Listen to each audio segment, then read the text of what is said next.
I talked to some people who narrowed down their avatar. Yeah. Now, this concept is not new to us. However, the way they went about it was like so in depth. He came up with like 6 different avatars of, you know, your avatar could be this kind of person. It could be this kind of person, like just people in different stages of life that would be interested in the same thing. Right. Mm-hmm. And then decided which one they really wanted to target. Ended up picking the one that was most relatable to the creator, and then figured out the exact pain points that that person has, because there's a million different kinds of people that would watch this content. But if you narrow it down to that more specific person, well, their pain points are different than the other people's pain points. Right. And then coming up with ideas based on those pain points. So interesting, so in depth. It makes me want to just go on all our channels and like make a report like that. So cool.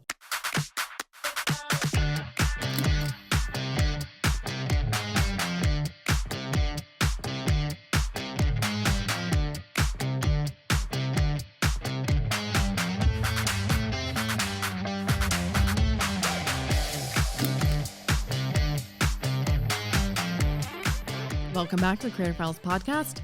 Nathan is on a very short little trip, and so got Ricky here today, which honestly I'd like to have Ricky here more because Ricky is the owner of Income School and Channel Makers and Creator Files and a million other brands and YouTube channels. So that makes me sound way more important than I really am. Debatable. So we just got back from VidSummit. Ricky, Nathan, and I all went, and it was wild this year. Yeah. I mean, we went last year, the 3 of us, and it was a lot different this year. Went to a lot less sessions.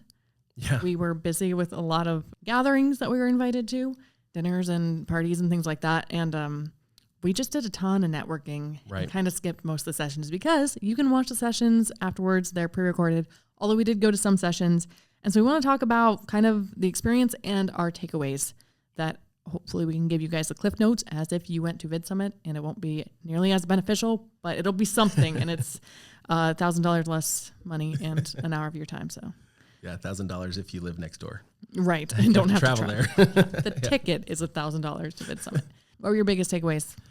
Yeah. You know what? The one that stands out the most in my mind came from a panel discussion with literally like someone from YouTube.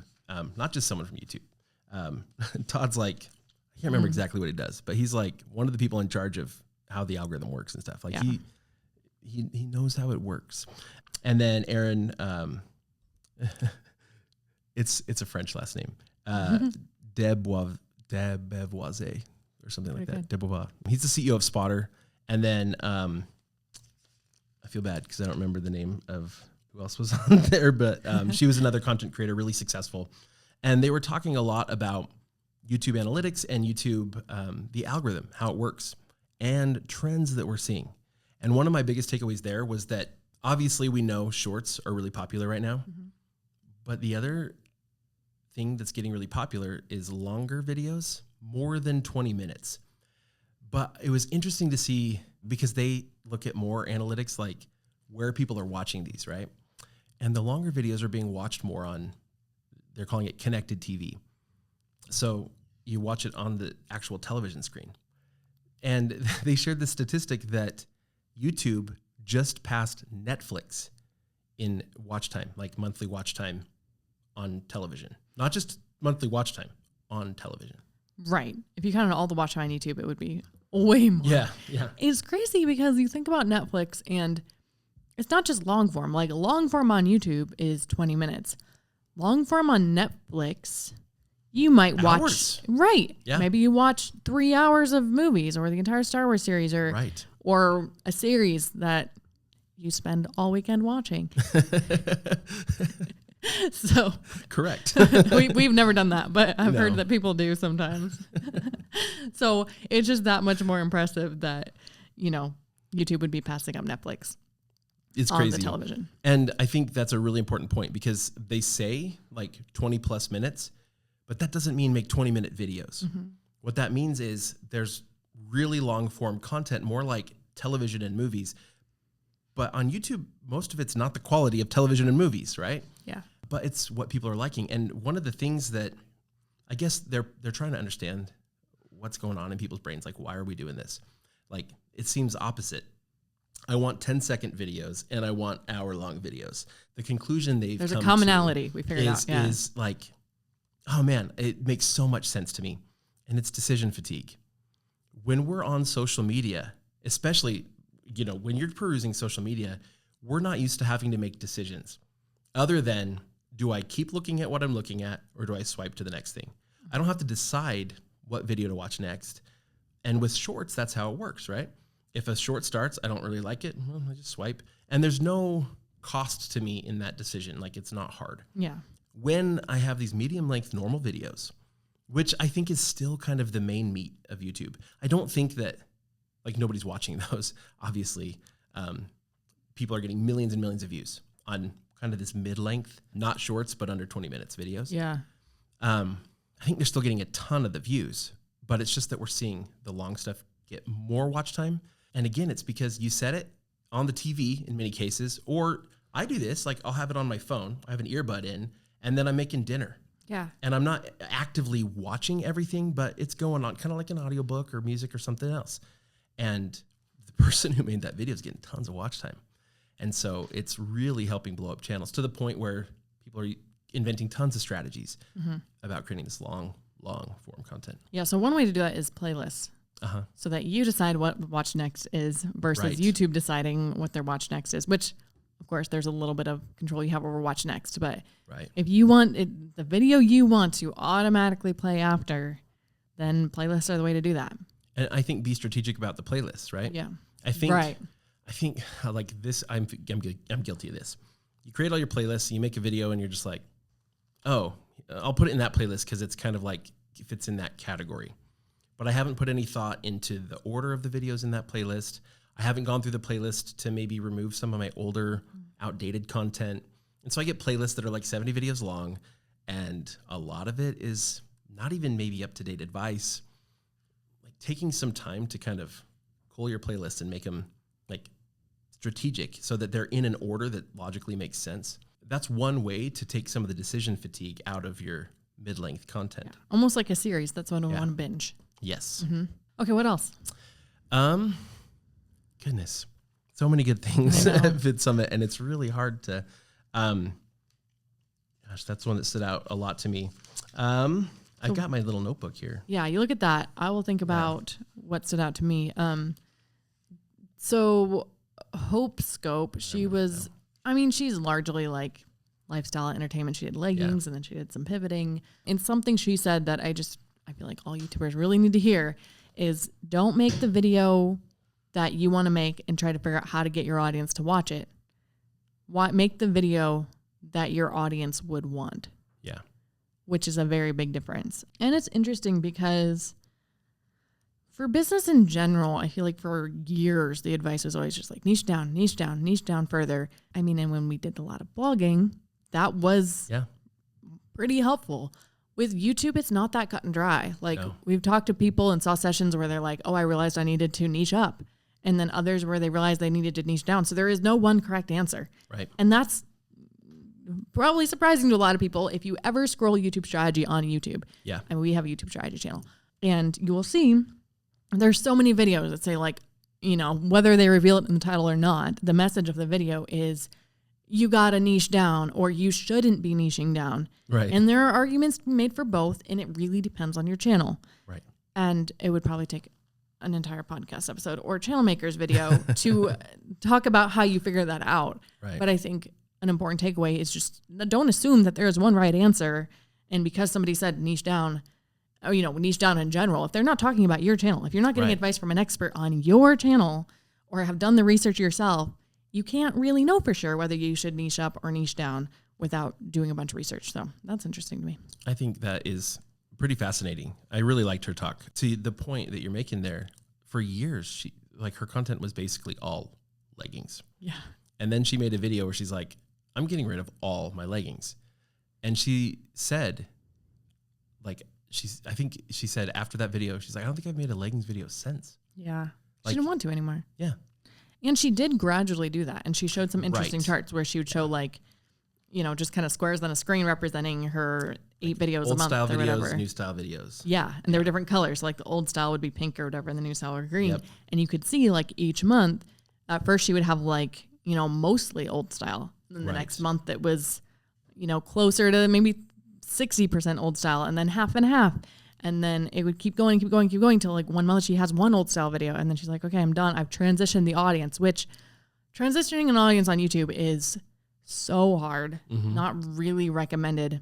That's another thing that I was noticing in a Discord group that I'm a part of this week. It was a Spotter Discord group, actually. Okay. I believe. That one's free for anyone to join. We could probably put a QR code to Spotter and that group under this episode because Spotter's awesome. It's some YouTube software. But somebody was asking, like, should I make this video kind of targeting this? It was about gaming. So they're saying, like, do I make it specific to this one game or more broad gaming terms? Like, it's a fighting game, right? And this person was saying, well, do I want people to, I'm trying to maybe tap into this other audience, but this one is more like my audience or the audience I'm going for.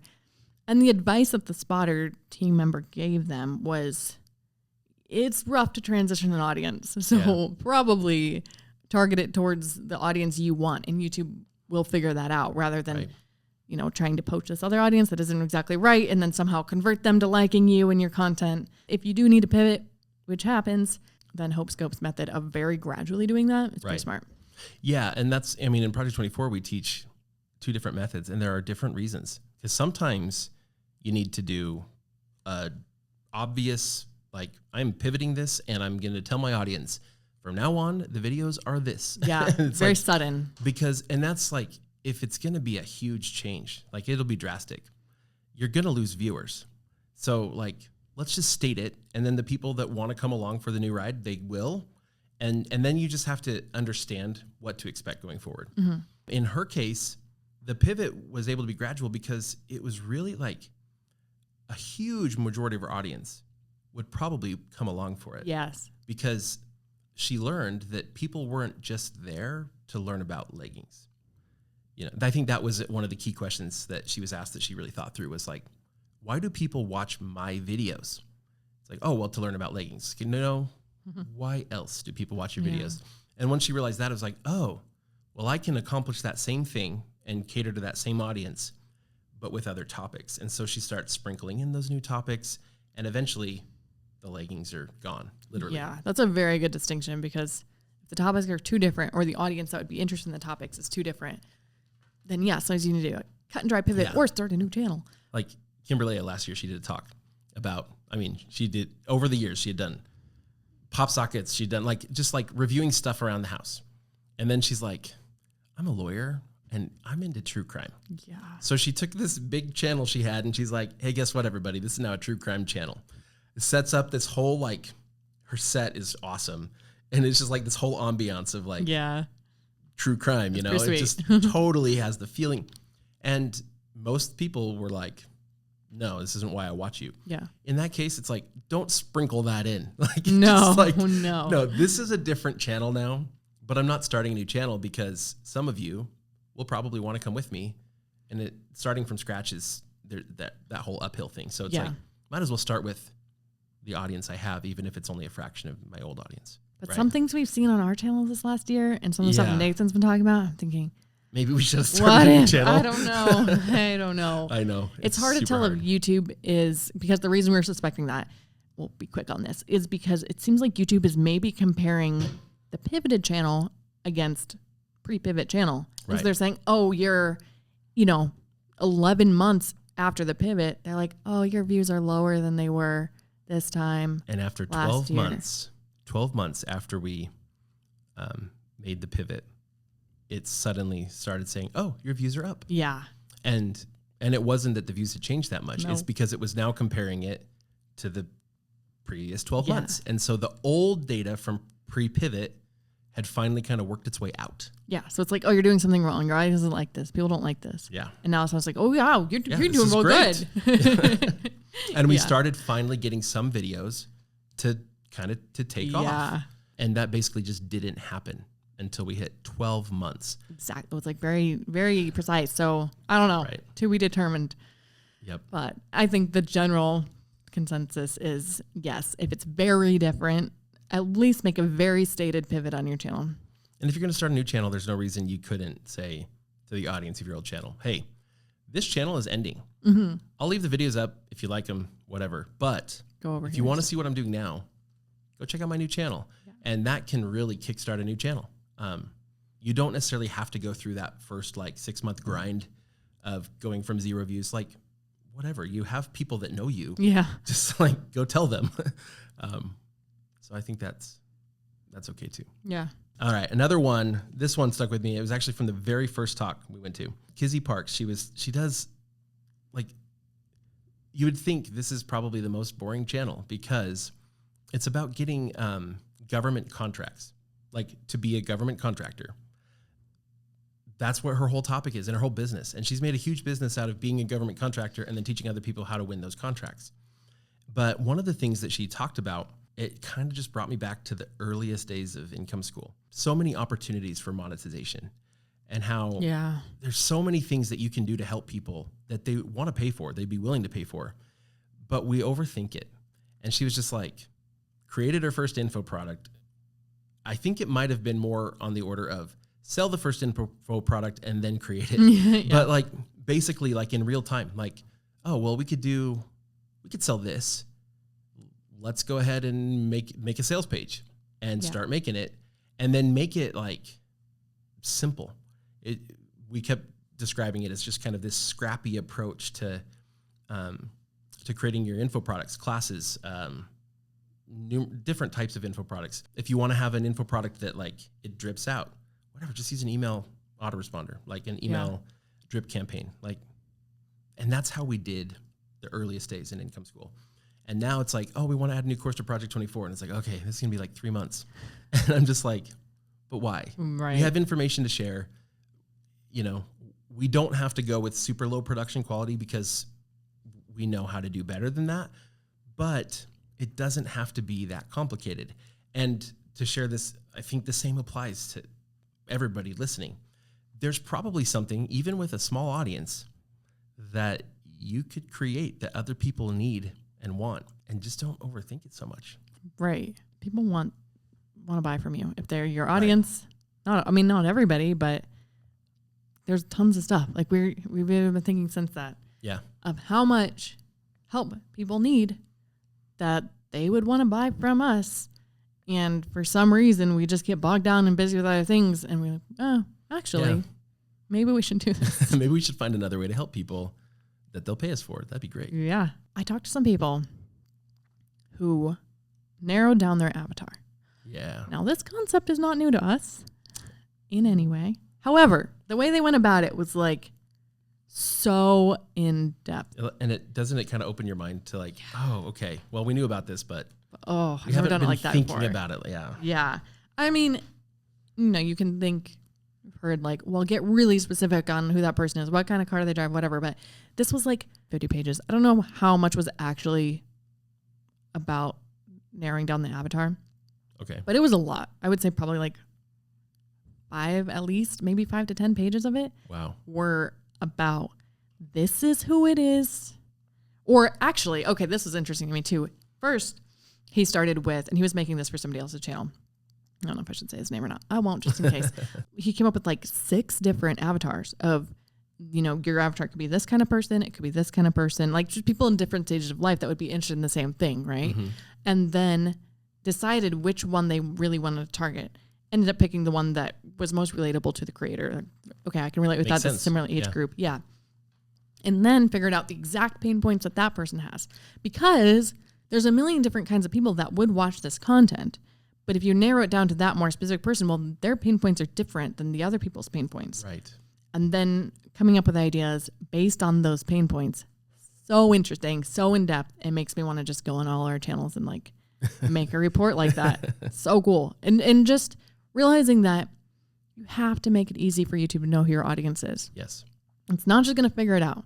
And as much as I wish the algorithm was amazing by now, and you'd think, well, how could it not be amazing? Right. YouTube's like the biggest platform for this thing.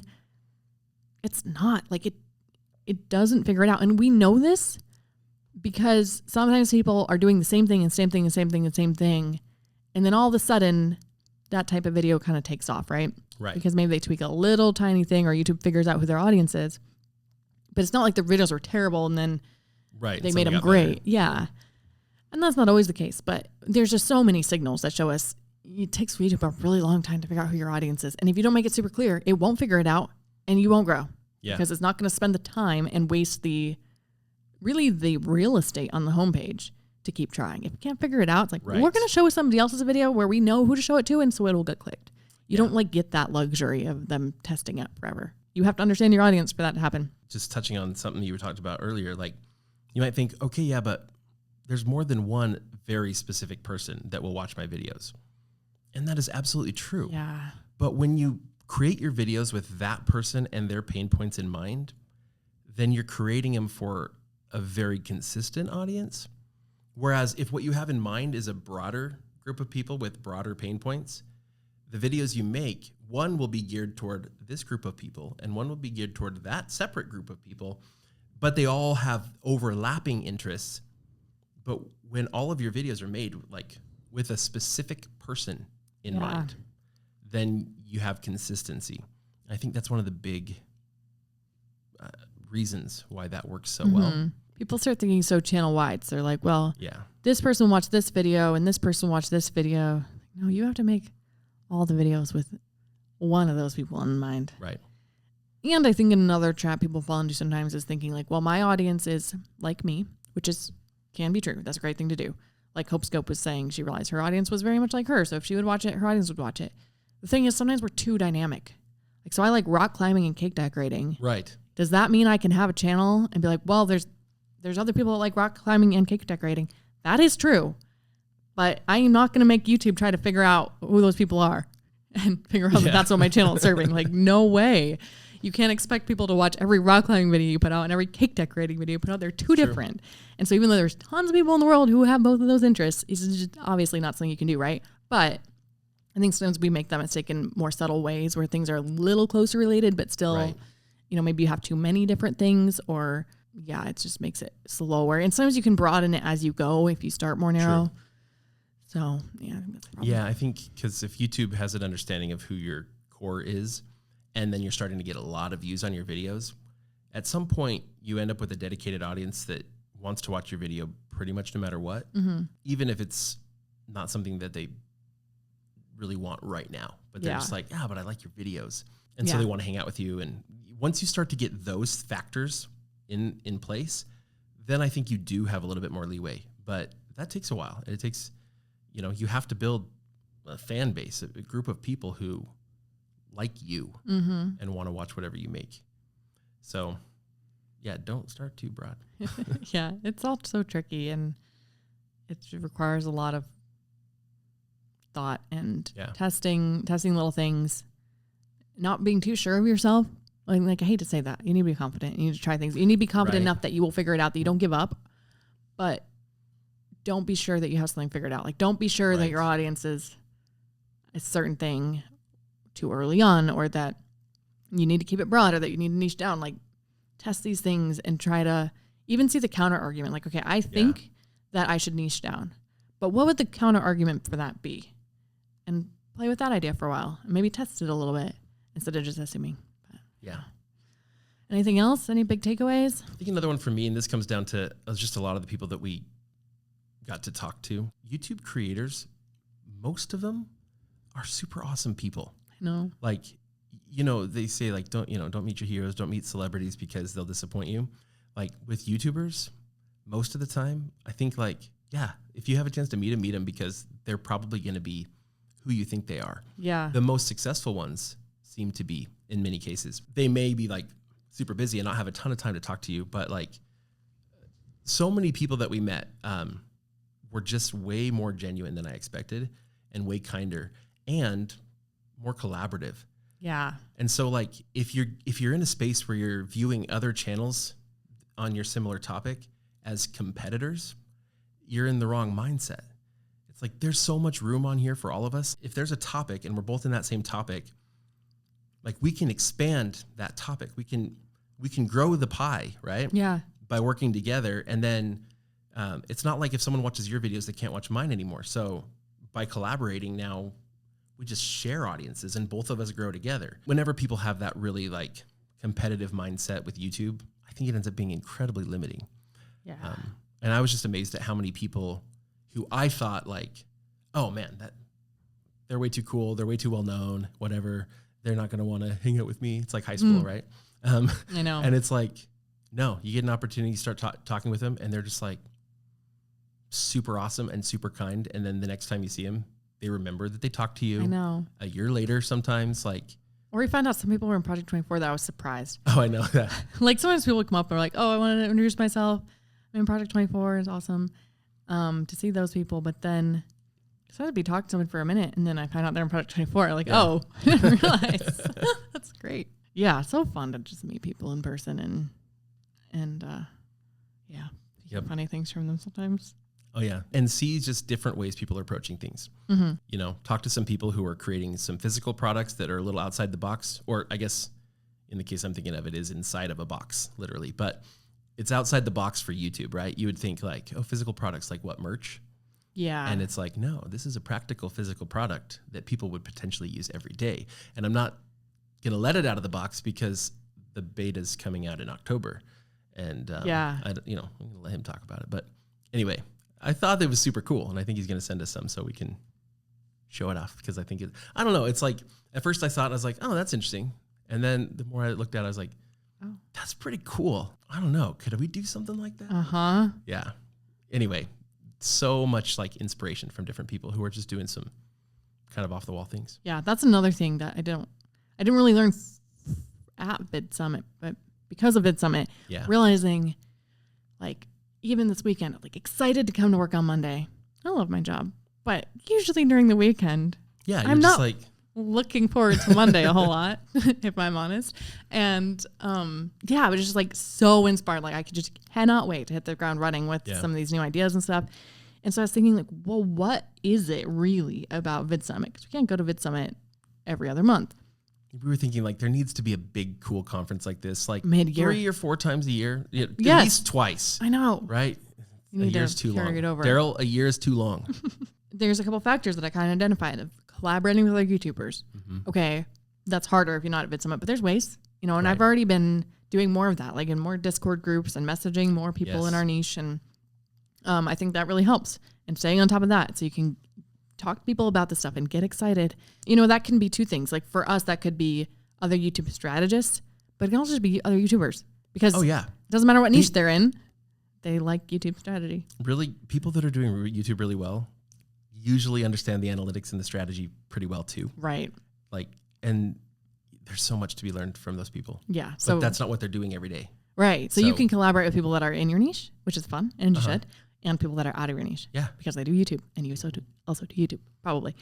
What else? Oh, and then just like thinking of more ideas and like consuming content, really. Oh, yeah. Because you're watching the talks and you're learning these new things and thinking about, well, how would I apply this to my channel? So there's a book. We met the author of this book. It's so good. I was going to say like our biggest takeaway from VidSummit was actually right after VidSummit at dinner where we got to talk to this guy. Yeah. An author so Spotter, the software, the YouTube software that we were partnering with, I thought this was so neat that they did this. They had read this book called Idea Flow, which was recommended to them by a couple of the guys from Dude Perfect. They're like, guys, you got to read this book. That's where I didn't know that. That's where Rob heard about it. Wild. Yeah. That's a good book. Yeah, that makes sense.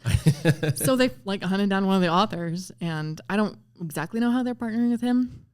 I don't know. I think they just invited him. They said, you should come to VidSummit. And he's like, to dinner and of course he's like, well, that sounds like an idea. I guess I'll try it. Yeah. If you read the book, you'll understand. Super good book about coming up with new ideas and not being too judgmental of yourself so that you can get more ideas out. Like, I'm not going to summarize the whole book because you really should read this one. I think we need to get Jeremy on the podcast. I know. Yeah. And then we can pitch his new blogcast. Right. A new concept that we came up with over dinner that may or may not be a good idea. Right. Which is something you learn in the book also that nobody knows. Yep. It's so fun. So staying inspired when that book will help you stay inspired. And I think consuming content and getting, just new ideas from other people. Yeah. These things are important too. And, that could be consuming content about your niche or consuming content about YouTube strategy. Mm-hmm. But if you aren't like actively doing these things, you're just grinding all day, like you're going to lose enthusiasm and then everything's going to be harder. So, was a big takeaway for me. Hopefully we can maintain this enthusiasm. If not, we will host a mid-year. Some kind of meetup of some kind. Yeah. To kickstart it again. Mm-hmm. Cool. Well, if any of you watching went, please comment and let me know what your biggest takeaway was. I would say join the Spotter Discord. That one's awesome. Just to get some more community. And if you have not joined Spotter already, it's basically helps you with all the pre-recording steps. So ideation, thumbnails, outlines, storytelling, a lot of things. Really cool software, unlike anything we've ever seen before. And we're partnering with them. With our link, you get 2 free months instead of 1. So just a little anecdote about Spotter, because came back from VidSummit and I came into work Monday and it was like, I should probably publish a video on Tuesday like I normally do, but I didn't have anything filmed. And all the ideas I've kind of had in the pipeline, like none of them were quite there. Like they needed a little more pre-work. And I was like, I need a video for tomorrow. And I had an idea already for a video. I didn't use Spotter to come up with the idea to start with, but I used it for every other step. Title, thumbnail, the outline, all of it. And I had the video filmed before Cody got here because he comes in like 9:30, 10. It was filmed and ready for him before he got here, and it published this morning. And I came in at like 8. So within 2 hours, I completely planned and filmed this video and had the thumbnail concept ready for him and everything ready to go. Yeah. Like I wasn't doing that before. I feel like with a lot of like software tools or whatever, you think, oh, I should use this. Like, I know it helps. I should use it. Yeah. With Spotter, it's like, oh, I need to plan a video. Oh no. Oh, it's okay. I have Spotter. It's like, I'm not worried about it anymore. I can use Spotter. I'm not feeling the creativity right now. What do? I know. I'll go get 1,000 ideas in minutes. Right. Yeah. And then you adjust them. Right. I want to flip a table every time I hear someone be like, well, you shouldn't use AI. I don't like AI either for a lot of reasons in a lot of ways. Don't use AI to generate your content. No. Sorry, this is a little bit of pent-up aggression because on Channel Makers, we had a comment like last week or on Monday because we used ChatGPT to roast one of our videos. That was so mean. I almost deleted it. I was like, I hope they don't see it. Maybe I should delete it. It wasn't even valid. I wasn't offended because it's stupid, but the guy said like, oh, well, there's nothing original from AI. Actually, we're not saying, hey, AI, give us a video idea and then copy and pasting that exact title. We're saying roast our video. Right. And it's saying based on the script, looks like you used too much complicated statistical language. Yeah. I think we probably did. How is that not good feedback? Good feedback. And like he said, everything was like plagiarized or something. Every idea AI gives you is stolen. Like if I give AI a concept, okay, first of all, if I go to AI and say, help me brainstorm, right? It's going to give me a ton of ideas. Well, ideas are usually built on things that already exist. Yeah. Right? That's why humans have been able to develop like anything. Basically every idea you've ever had is based on something that's already existed. So because all of your prior experience led to you being able to have that idea and that thought, right? Some combination of things. So you stole everything. Use it, you get that brainstorm, and then you're like, okay, well, cool. Based on that, obviously we're teaching YouTube strategy stuff. I'm not going to ask it to tell me what YouTube strategies are good. I'm going to provide that. And then I'm going to say, okay, but help me make this more compelling. And it knows more about storytelling than I do because it can read tons of content from expert storytellers, and it can help me turn an idea for something to teach into a much more compelling just overall video. Right. And it does it in this like buffet style. Right. So you aren't possibly like copying something else because it's like, oh, here's like 10 ways you could approach the intro. Not even like word for word intros. Yeah. Yeah. But approaches of, it could be like. It's not like here's 10 videos. No, it's like, here's 10 possible angles for the hook. Yeah. And you're like, okay, I'll take this one or maybe a combination of these two and kind of combine those because I like both those, or I like this, but I'm going to change a little thing about it. Or I like this, but not quite. So give me 10 more ideas like that. Yep. And then you get this buffet for, the second part. And it's really cool. So I love that idea workshop space. Oh, yeah, that's the best thing ever. I think so. I'm going to use it today because I need to plan a video. That's where I'm going first. Spotter. Okay. That's enough of an advertisement. We truly are that excited about it, though. Yeah. Yeah. So hopefully see you in that Discord and in the comments. And maybe at VidSummit next year. Yeah. So thanks for watching or listening.